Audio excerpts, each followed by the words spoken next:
Eu confesso a vocês que eu relutei para ministrá-la, porque é uma mensagem, uma ministração que traz muitas implicações. Mas a Bíblia é que sustenta, tudo ela aponta para Jesus. Então, que o Espírito Santo nos conduza em toda a verdade. Glória a Deus. Porque o que a gente mais precisa nos dias de hoje é da verdade. Vocês estão cansados da mentira? Vocês estão cansados da mentira? Eu também estou. Chegou a hora dos homens e mulheres de Deus que são de verdade se levantarem, porque uma geração clama pelos filhos de Deus. Então está na hora dos filhos de Deus se levantarem na verdade. Chega de mentira.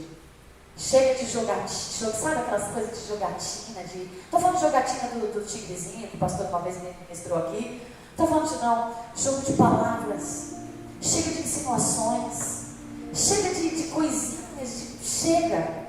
A gente não tem mais tempo para isso. Jesus está voltando. E está na hora, eu vou falar e vou liberar uma palavra para você que o Espírito Santo ministrou meu coração essa semana. Chegou o tempo de Deus soprar a sua voz na vida daqueles que proclamam a verdade. Aleluia. Glória a Deus. Eu vou repetir. Chegou a hora de Deus soprar a voz dele na vida daqueles que buscam a verdade. Aleluia. Deus será honrado na sua vida. Deus será glorificado na sua vida. E se até hoje você tem orado por coisas há anos, eu vou liberar uma palavra para você. Chegou o tempo da verdade do Senhor ser vivida. Chegou o tempo da promessa de Deus ser vivida. Chega de vivermos de histórias. Chega de vivermos de conversas. Chegou a hora do milagre do Senhor ser vivido. Não vivemos de testemunhos dos outros, mas dos nossos próprios testemunhos. Aleluia. E que na hora que você viveu, testifique. Não foi pastor, não foi igreja, não foi apóstolo, não foi bispo. Foi o Senhor, o Rei dos Reis, o Senhor dos Senhores, que ministrou e que interviu e que mudou a sua história.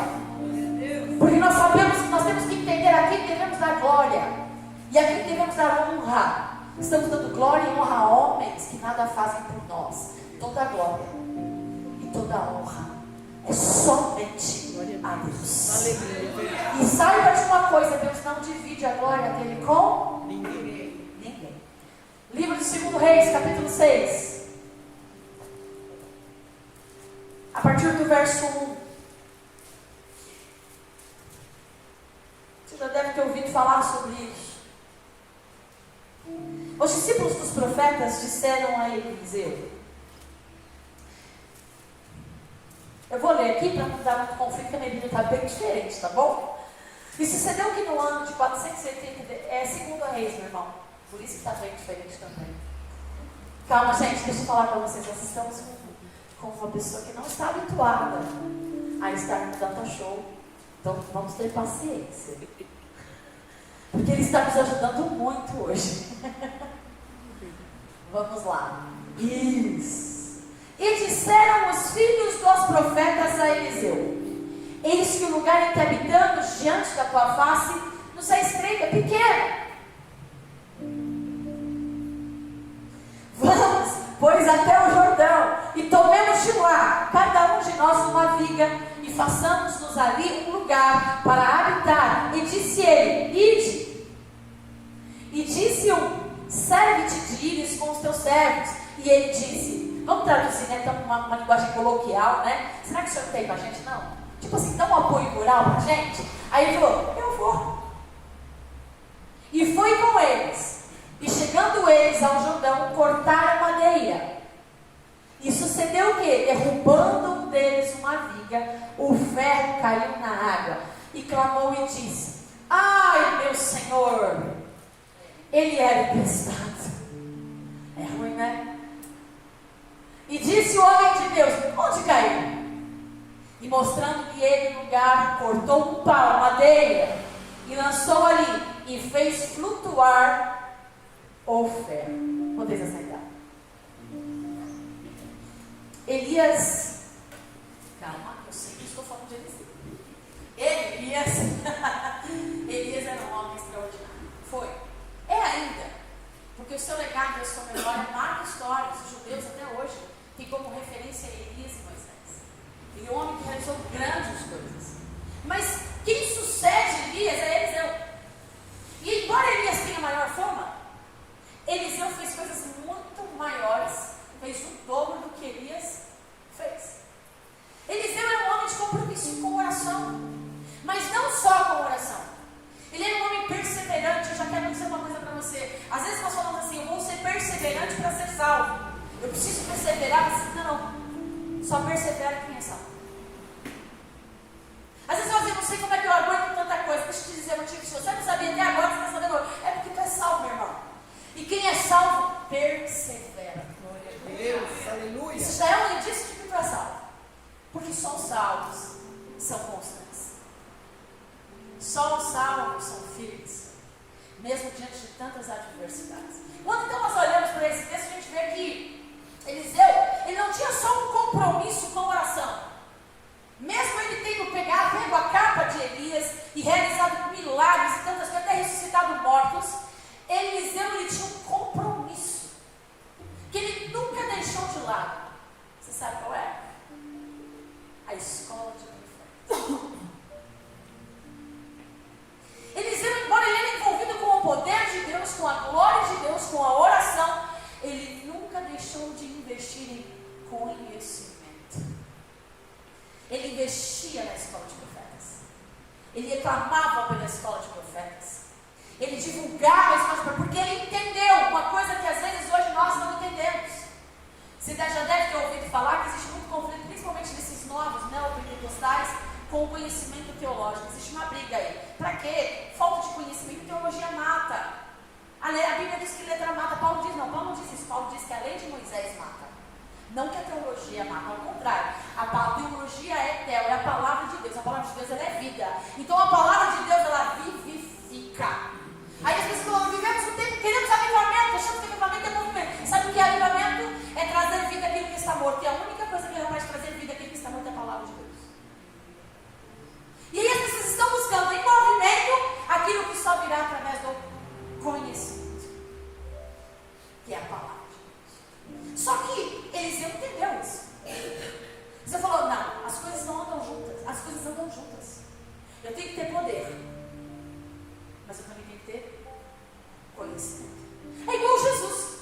Nossa referência era Jesus, e ele cresceu no conhecimento e na graça. Quando ele disse: ficar em Jerusalém até que na nova seja revestidos de poder. Quando Jesus, nos seus 3 anos e meio de ministério, ele saiu ministrando a palavra de Deus, o que é que ele fez? Ele só fez milagres? Qual era a missão de Jesus? É ensinar a palavra. Os milagres eram consequências. Mas qual era a missão lá no Sermão do Monte? O que Jesus fez? Ensinar. Quando Jesus ia para Gadara, o que Jesus fez? Ensinar. Quando Jesus entrava em Cafarnaum, o que Jesus fez? Ensinar. Qual é a nossa referência? Jesus. E aí, por falta de conhecimento, às vezes a gente entra num conflito e vê aquela briga idiota de crianças imaturas. Não, é só isso. Não. É os dois. Também não adianta você ter a letra se não tiver o Espírito. Porque só o Espírito traz a iluminação daquilo que já nos foi revelado. Porque a palavra de Deus é a revelação de Cristo. Mas eu só consigo entender, eu posso ter todas as técnicas teológicas. Eu só vou ter a revelação, a iluminação da palavra se eu tiver o Espírito. Então não tem como ter teologia sem o Espírito Santo, não tem como ter Espírito Santo sem teologia. Eu tenho que ter os dois. E a nossa geração é uma geração fraca. Porque ou pende para um, ou pende para outro. e ainda não entendeu que as coisas andam. Mas Eliseu entendeu que as coisas andam. E o que nós estamos vendo aqui é exatamente isso. Eliseu ele investia na escola de profetas. Eliseu ele investia nas pessoas. Que evangelho, gente, não é investir em termos. Não é chamar glamour e atenção para homens. Não é apontar para pessoas. Evangelho é apontar para Cristo. Glória a Deus. Evangelho não é exaltar, olha, aquele pastor prega uma bênção e só tem uma boa prédica, meu irmão. Porque o que traz transformação é palavra de Deus. Se não tiver palavra de Deus, ele pode ter a melhor prédica do mundo. Se não tiver vida com Deus, unção de Deus, ele pode ter a melhor teologia do mundo. Não produz efeito nenhum. Glória a Deus, aleluia. E é isso que nós temos que, como cristãos, buscar. Nós apontamos para Cristo. E Eliseu, ele investiu em pessoas. Às vezes você fala assim, nossa, pastor, insiste em conhecimento. Eu insisto mesmo. Porque nos dias difíceis, se você tiver um câncer hoje, ou uma doença terrível, e nós orarmos, o poder de Deus ser derramado, e você for ser curado na hora. Mas o que isso vai construir na sua vida? Quando vier tempestades, quando vier terremotos, quando vier perseguição, quando o diabo se levantar contra você, quando o desemprego bater na sua porta. O milagre foi extraordinário. Impactou você? Impactou você? Foi muito bom, foi? Foi ótimo. Assim, uma vez que recebeu uma cura de Deus. Foi ótimo. Maravilhoso. Mas isso vai ajudar a enfrentar os dias difíceis? A palavra vai. Glória a Deus. O conhecimento vai. Porque podem nos tirar tudo. Mas tem uma coisa que ninguém pode nos tirar. Conhecimento. Entende a importância de conhecer? Porque se eu conheço a verdade da palavra, pode vir o que for. Eu sei Deus em quem eu tenho crido. Deus. Se eu conheço a verdade da palavra e a pratico, eu sei que o mal aparente que me atormenta hoje é só o tempo, porque o Senhor já está vindo com resposta. Porque eu aprendi a não viver pelo que vejo, mas eu aprendi a viver por aquilo que eu creio. E eles investem em pessoas. E é por isso que nós investimos em pessoas. E é por isso que a gente diz, estude, questione, vai atrás, confira. Veja se estão sendo falado aqui. Não diz amém para tudo, não. Às vezes a pessoa está te amaldiçoando, você está dizendo amém. Preste atenção. Confira. Leia. Vê se aquilo que está sendo falado não está fora de contexto. Porque se tiver, sabe o que você está trazendo para a sua vida? Uma ilusão. Aí você está fiando a tua fé numa mentira. E quando ela não acontecer, você fala, Deus falou e não cumpriu. Deus não é obra para mentir. E a palavra dele não volta se não cumprir o propósito para o qual foi dizendo. Eliseu entendeu isso. Então ele investiu em pessoas. E chegou um momento em que os alunos da escola de profetas falaram assim, meu, a escola está muito pequena. Tem muita gente aqui. Eu preciso de mais espaço. Aí Eliseu falou para ele, então vamos construir um outro lugar, um lugar maior, para que a gente possa alocar todo mundo. E aí o que ele faz? Falei, então vai. Então nós vamos para o Jordão, gente. É como se fosse o nosso córrego nosso aqui. Só que ele ainda é muito comprido. O Rio Jordão ele chega a ter, em algumas regiões dele, ele mede 250 quilômetros. E ele descendo de um, começa no Monte Hermon, vai até no Mar Morto. E ele tem algumas quebras. Quando ele cai no Mar da Galileia, ele quebra ali. Depois ele descende do Mar da Galileia e vai até o Mar Morto. E ele estende-se a 250 quilômetros. Para você ver, ele é grande. Só que a profundidade dele chega a ser 1 metro. São alguns lugares que ele consegue atingir a 30 metros de profundidade. E esse Rio Jordão é o mesmo Rio Jordão que Naamã se lavou 7 vezes. É o mesmo Rio Jordão que Jesus se batizou. É o mesmo Rio Jordão nas margens do Rio Jordão que João Batista pregava. É esse Rio Jordão que nós estamos falando aqui. Foi esse Rio Jordão que o povo de Israel, depois de 40 anos, 400 anos de escravidão, anda por 40 anos no deserto. Que hoje o Rio Jordão ele divide Israel da Jordânia. E aonde o povo de Israel ficava, no deserto, que hoje é conhecido deserto de Israel, hoje é conhecido de Jordânia. Então, para atravessar, eles tinham que atravessar o quê? Hoje, se você, para quem já foi em Israel, ou para quem já assiste bastante essas coisas geográficas e bíblicas, vê que a divisa entre Jordânia e Israel é justamente o Rio Jordão. O meio do Rio Jordão divide as duas cidades. É importante, interessante isso. E quando nós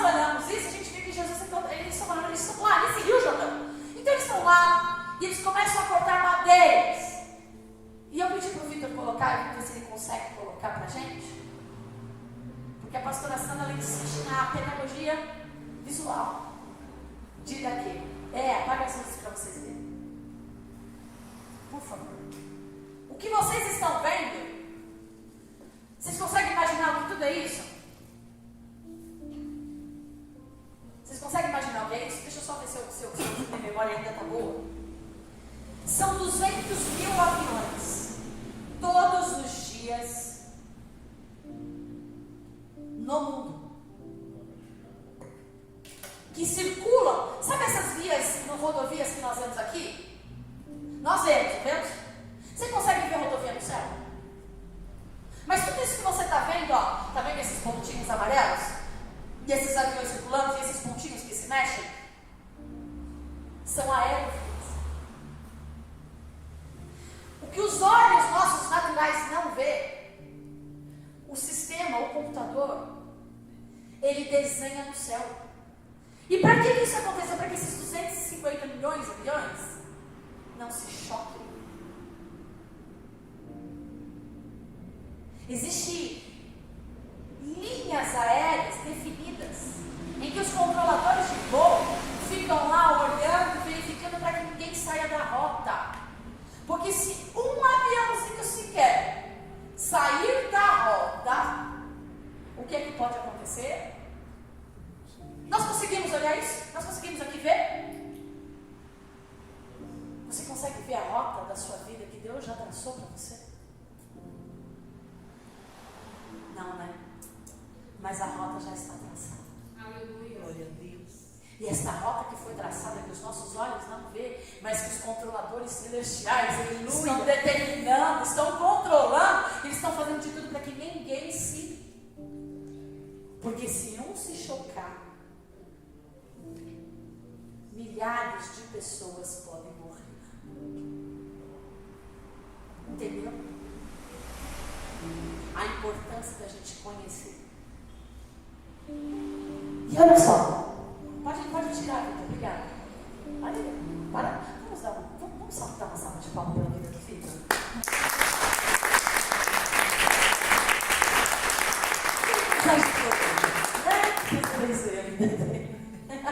Entre tantos embaraços, ele nos ajudou. Você consegue entender isso? O que é que está acontecendo? Eliseu, ele falou assim: eu não sei, eu não vejo, mas eu vou investir em pessoas, mesmo que hoje ela não me dê resultado nenhum, porque existe uma rota traçada, e esta rota conduz para o reino de Deus. E aí você imagina, hoje eu vou dar uma de matemática, tá? Relaxa. A Bíblia é isso. A Bíblia nos força a estudar todas as áreas da vida, né? Então, olha só. O ferro, se você jogar na água, ele flutua. Ele afunda, não é? Porque a massa densa da água ela é maior, olha isso, tá? Porque a massa densa do ferro é inferior à massa densa da água, que pressiona. Então, se você joga o ferro na água, automaticamente ele vai afundar, porque a pressão da água é maior do que o ferro. Mas o que nós lemos na Bíblia? Que o ferro flutuou.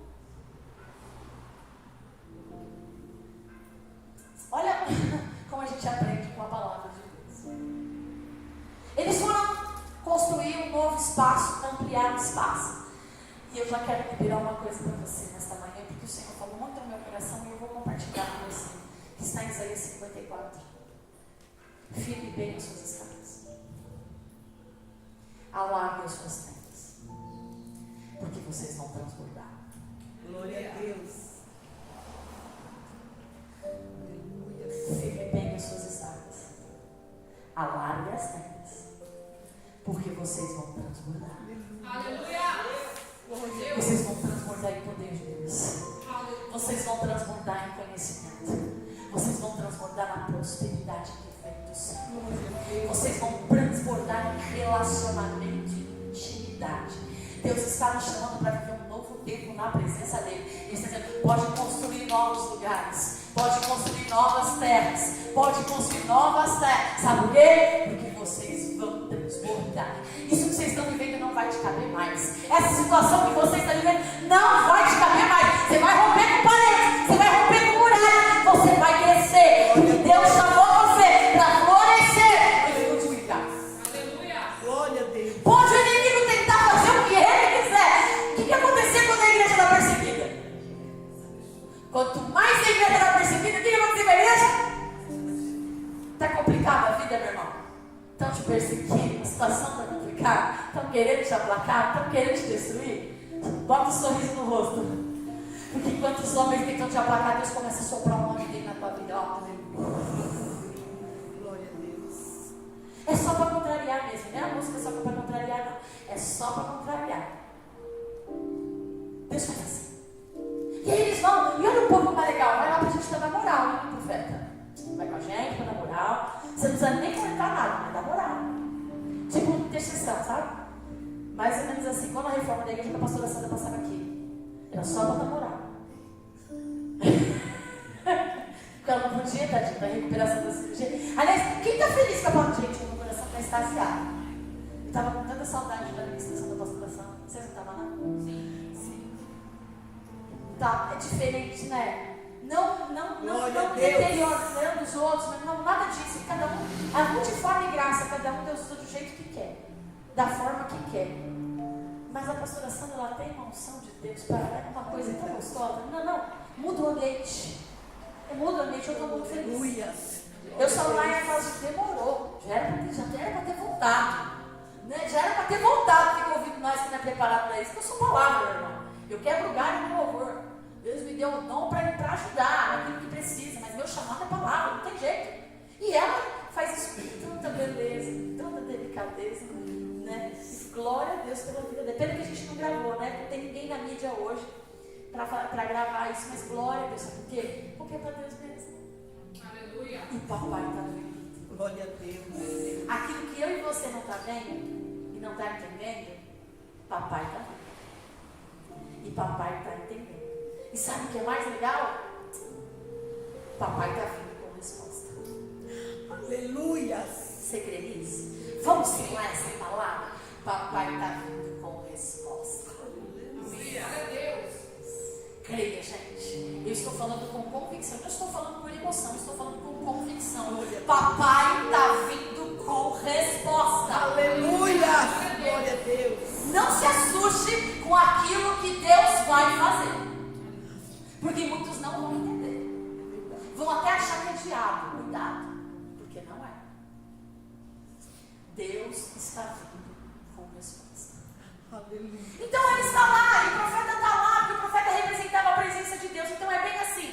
Vamos trazer para os nossos dias aquilo que ele está querendo dizer. Eu vou trabalhar. Eu vou expandir. Eu creio no crescimento. Mas eu não vou fazer nada se antes Deus não estiver comigo. Porque se o profeta representa Deus, Eliseu, ele falou, nós vamos, o senhor vai com a gente? Lembra de Moisés? Vai, tu e esse povo que Deus já estava, não aguentava mais o povo de Israel.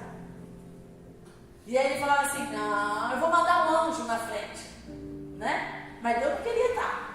Aí Moisés fala para ele assim, se o senhor não for, uma ousadia, né? Não serve anjo não, quero anjo não, eu quero o senhor. Se o senhor não for, eu não vou, eu estou nessa vibe. Se Deus não for, eu também. Mas aí ele foi. Fica tranquilo que eu vou. E quando ele chega lá, eles começam a fazer as coisas. E de repente, um homem trabalhador que estava quebrando lá as madeiras, o ferro solta da madeira e cai. Eu tenho bastante performance time. Hoje eu tenho uma assessoria, entendeu? Como tem que se postar no vídeo, como tem. Hoje eu tô ficando chique. O pessoal está mandando eu vir pra cá para sair na gravação. Então vamos lá, que eu amo. Vamos lá. Gente, aí eles estão ali cortando, de repente o ferro se solta daqui da onde? Da madeira. O ferro se solta da onde? O que estava fazendo o ferro ficar firme? O que estava fazendo o ferro exercer o papel dele? A madeira. Quando o ferro sai da madeira, ele se torna Simplesmente, lei da gravidade. A lei da gravidade nos impulsiona toda a massa para o centro da Terra. Vamos trazer para a nossa linguagem para estudar? Vamos trazer para a nossa linguagem? Tudo tende a cair. Tudo é impulsionado para o chão. Tudo é impulsionado para cair. Se você colocar o óculos, eu não vou sondar, porque ele vai cair. Ele não vai ficar aqui. É a lei da gravidade. Tudo que está aqui e não tem apoio, cai. E o que é pior, aonde ele caiu o ferro? No rio. E era um rio sujo, era um rio cheio de lama. Então, embora às vezes não teria sido tão profundo aonde eles estavam, mas eles não conseguiam visualizar porque era um cheio de lama. Não era um rio limpinho, onde eles tinham facilidade para ver. E aí a lei da gravidade impulsionou o quê? E aí tem uma outra coisa chamada lei da densidade. A lei da densidade é que aquilo que está embaixo tem lembra que eu falei o ferro? A densidade da pressão da água é maior do que o ferro. Então, por mais que o ferro resista e tente subir, ou tente subir e tente forçar, ele não consegue, porque a pressão da água é maior do que a do ferro. Então, mesmo que o ferro tente impor sua força para subir, a pressão da água vai impulsionar para que ele fique lá. E aí tem a lei da inércia. Olá, pedidos do pessoal aí que não conseguiu fazer a gravação da mensagem completa. Eu tô vindo aqui para completar a mensagem a partir da onde nós temos, né? O Ed vai fazer a edição para que você esteja acompanhando. Por isso que eu estou aqui sentada à mesa com a Bíblia e com o meu esboço. E nós estamos falando sobre a lei da gravidade, a lei da densidade, a lei da inércia. Quando o machado se solta do tronco, porque a única coisa que permite que o ferro, que o machado, ele seja útil é porque ele está ligado ao tronco. Ele fora do tronco, ele não tem utilidade, ele não é efetivo, ele não produz a sua eficiência. Ele poderia ter caído na terra, à margem do Rio Jordão, mas não. Ele caiu dentro do Rio Jordão, e o Rio Jordão é um rio cheio de lama, é um rio esguio, então não tem muita visibilidade. Então, dentro do rio, ele não tem condição de poder nem ser visto. E o que acontece? A lei da gravidade que nos impulsiona tudo para o chão, para cair, existe a lei da densidade. Embora a massa do ferro ela é inferior à massa da água, a concentração e o poder, a força da água, da massa que fica, se sobrepõe ao ferro, faz com que ele mantenha-se lá embaixo, ele não consegue subir. Então, porque a massa da força da água é maior do que a massa do ferro. Então, ele fica no fundo. Ele não só cai, porque a lei da gravidade impulsiona tudo para o fundo. A lei da densidade, ela mantém com que ela fique pulsionando para que ele não se sobressaia, para que ele não suba. E aí existe a lei da inércia. E o que é a lei da inércia? A lei da inércia mantém tudo aquilo que é intacto, permanece parado até que uma força maior venha e se sobreponha sobre a força da inércia. Então existiam 3 forças que estavam impedindo o ferro até de ser vista por causa do esguio da água, que era muito cheia de lama. E a força da gravidade, que joga tudo para o chão, que nos impulsiona por centro da Terra. Tem a lei da densidade, que a densidade da massa superior nos comprime, não permite que a gente saia. E existe a lei da inércia, que faz com que tudo aquilo que esteja parado permaneça parado, que ele não se mova. Quando nós estamos fora do madeiro, Jesus ali, o madeiro representa Cristo, a videira, a fonte da vida que nos alimenta. Quando o machado está alinhado ao madeiro, ele produz a sua eficiência. Se ele cai, ele deixa de ser útil. E pior, se ele cai no rio, no fundo do rio que a gente não consegue ver, lá ele nada produz. Então o que o profeta faz? O profeta faz algo, sabe, que ninguém imaginava, que vai contra a lei de Newton, contra a lei da gravidade, contra a lei da inércia e contra a lei da densidade. Ele fala, corte o madeiro e joga no rio. Esse madeiro representa o Cristo ressuscitado, o Cristo crucificado na cruz, mas que ao 3º dia ressuscitou.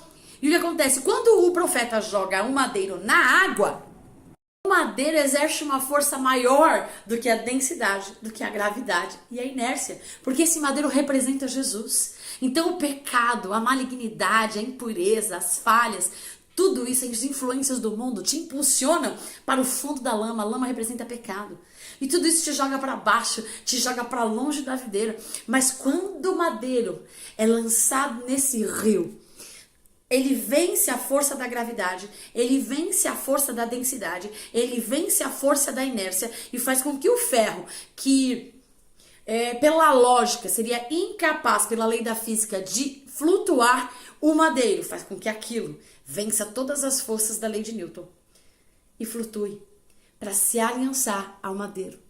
Porque só aliançado, só afincado, só a junção ao madeiro que ele produzirá o seu fruto, ele terá a sua efetividade, ele terá a sua eficiência. Então, lá em 1 Coríntios 15, 56 e 57 diz assim: o aguilhão da morte é o pecado, porque a morte é o pecado é que nos joga para baixo. E a força do pecado e da lei. E a força do pecado e da lei, graças a Deus que nos dá a vitória por meio do nosso Senhor Jesus Cristo. Então, o pecado e a lei tentam nos jogar para baixo.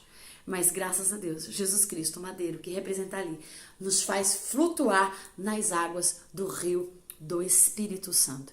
E aí eu falei uma citação sobre uma mulher chamada Corrie ten Boom, que ela era da Holanda, e ela fez um quarto secreto dentro do seu quarto, fez uma parede secreta. E o que ela fazia ali? Em 1944, ela refugiava judeus. Em fevereiro de 1944, ela é denunciada. E aí vem as pessoas para aprisioná-la. Leva seu pai, seu sobrinho, seu irmão, sua irmã junto com ela para a Alemanha, em cativeiro do Holocausto. E todos são mortos.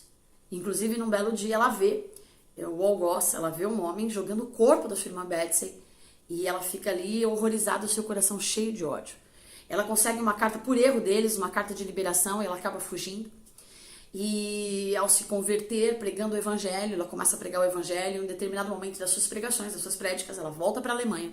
E num belo culto, onde ela está dando a sua palestra, no final do culto alguém vai cumprimentá-la. E ela, a primeiro, não reconhece. Ele diz: nossa, você tirou um peso das minhas costas, um sentimento de culpa. E ele falando com ela a respeito da ministração, e ele falou: eu quero cumprimentar você.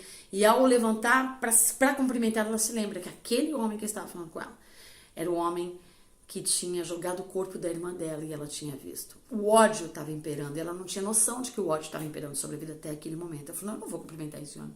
Até que o Espírito Santo a impeliu a cumprimentar. E ela conta que parece que uma energia passou, que quando ela cumprimentou aquele homem, é como se um rio passasse limpando toda a alma dela, toda a vida dela.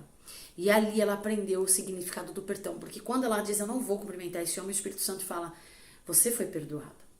Na medida que você foi perdoado, libere perdão. E o Espírito Santo a impele a cumprimentá-la, e naquele momento ela recebe a cura.